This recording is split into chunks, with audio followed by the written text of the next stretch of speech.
On a day not quite tomorrow, at a time later than you might think, a boy wakes up having missed his bus. He's got a busy day of school ahead of him, so he says goodbye to his grandma and hopes he won't be late. The boy decides to cut through town to catch the bus, encouraged by local townsfolk Mr. Royer and Kirby. On the way, he is stopped by a cop. The officer doesn't care if he's the last boy on Earth. Crossing the street against a red is dangerous, and it's the cop's job to make sure nothing happens to him, as if the fate of the world depended on it. These words alarm the boy when suddenly the village is attacked. The boy is knocked down, but the villagers are quick to act, fighting back against these invaders. One of the attackers approaches the boy, and the young man is alarmed to see the strange creature is some sort of rat being. The invaders are eager to get to the boy, but Mr. Kirby grabs the attacking rat person. The boy is alarmed to see that Mr. Kirby, as well as all the other villagers, are actually robotic drones. Even more alarming is the fact that these invaders broke through the sky, as if it were some kind of dome. Panicking, he runs home to his grandma. She knows what is happening and is rueful. She knew this day would come, but there are so many things she wanted to teach the boy before this was supposed to happen. But there's no time now. She takes the boy to a special chamber to keep him safe. As he goes in, the woman tells him that this was designed by his parents long ago. The boy must find them, and together, he and his parents can save the world. She tells the young man that she loves him dearly, and orders the approaching attackers to leave her grandson alone. In the chamber, an unknown amount of time passes. The boy sees many strange things, and hears a voice speak out to him. Save the world. Find your parents. Remember Command D. Waking up, the boy mutters about this Command D, when he is suddenly grabbed. Mistaking the boy's words for his name, they take the newly dubbed Kamandi and bring him to a gladiatorial arena, and Kamandi finds himself face to face with his opponent, Tiny. The mighty gorilla is powerful, but after Kamandi discovers the arena has an electric barrier surrounding it, he is able to trick the beast into running into the barrier head-on, knocking Tiny out cold.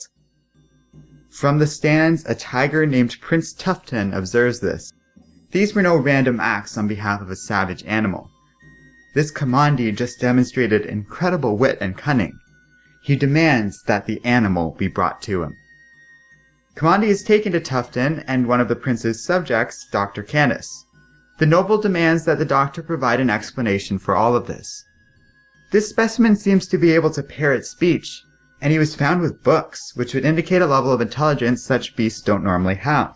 The prince assumes Kamandi is just picking up on words he's heard along the way, and that the books are merely trinkets of a thief, knowing that the animal would not be capable of comprehending the meaning of speech and books.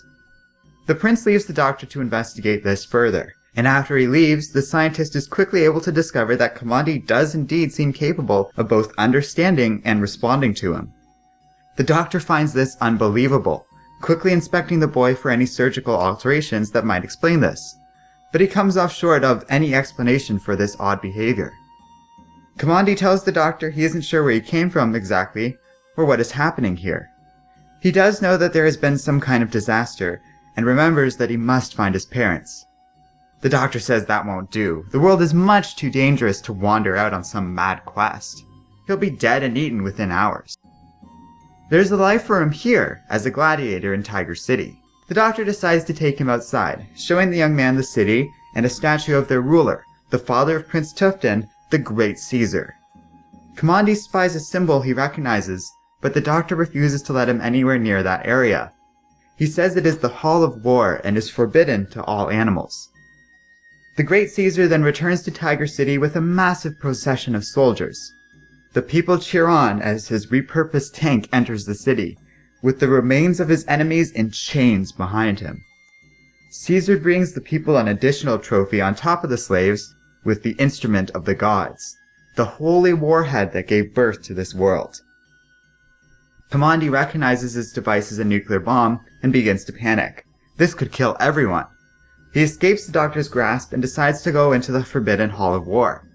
There, he sees a disturbing sight. These tiger people are stockpiling weapons. The guards of this area attack, but the doctor arrives and orders them to back off. They must not harm Tufton's new pet. The scientist chastises Kamandi, saying that he could have gotten both of them killed. Besides, they're gonna miss the great blessing. Caesar is about to wake the god. Kamandi is frightened, telling the doctor that this will kill them all, while Caesar has his scientists inspect the holy device. A screen from the old warhead turns on, and a countdown begins.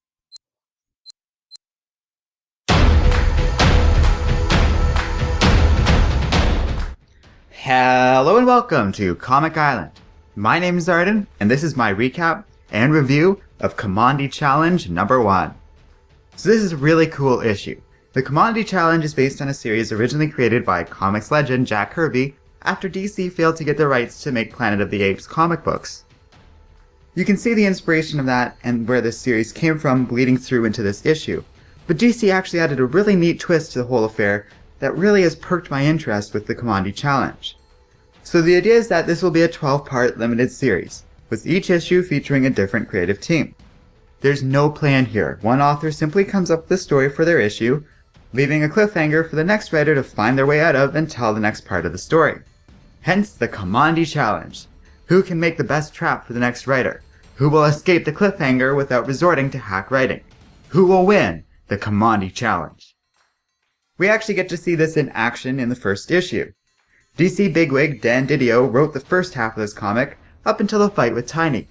Then Dan Abnett took over for the second half of this comic. Didio did a great job at setting things up, while Abnett paid off the fight nicely, and it gave us our first real cliffhanger. Perhaps the biggest and most bombastic cliffhanger you can get with a nuke counting down. It's cool seeing how this works, and the comic even provides a little letter at the end of the issue, saying how the original writer planned to resolve the cliffhanger if they had wrote the second part. For example, in this issue, Dan Didio wrote how he would have ended the Tiny fight, and it was quite different. It would have changed the entire story, or at least the second half of this first issue, but that reflects the nature of this idea. Nobody knows where things are going for here or how exactly this is going to work out, so what happens next is up to the writer of each issue. As such, the possibilities are kinda endless. There are already plenty of hints that this exists in some sort of future DC Comics world, so there's a lot of potential for cool connections with the superheroes as well as anything. As far as I can tell, nothing's really set in stone here, and that's really cool. Pretty much anything can happen, so it's a really fun premise that sells me pretty much on the comic all on its own.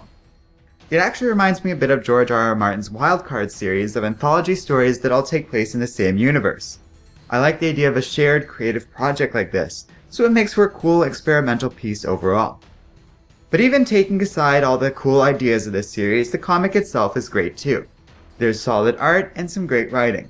I'm sure some cynical folk will roll their eyes at the animal people in the comic's goofier moments, but it all works for me as the comic does a good job at taking itself seriously, but not too much, so you feel like you're in on the silliness and fun they are offering here. It's a very creative and different issue I quite enjoyed. There's no agenda here, no sinister plans, this is just a pure labor of love. The series made and planned out for 2 years for no other reason than to honor Kamandi and Jack Kirby. Kirby and original artist Mike Rover have fun cameos in this story, and you can tell that the current DC staff is making this just out of sheer love for the original and out of a desire to tell something truly unique. I heartily recommend you check out this issue for yourself. Let me know what you think in the comments section below. This was actually a Patreon voted request. If you want to have a say in the comics we review, check out our Patreon page. You can find a link in the video description. Finally, don't forget to like, subscribe, and keep reading comics.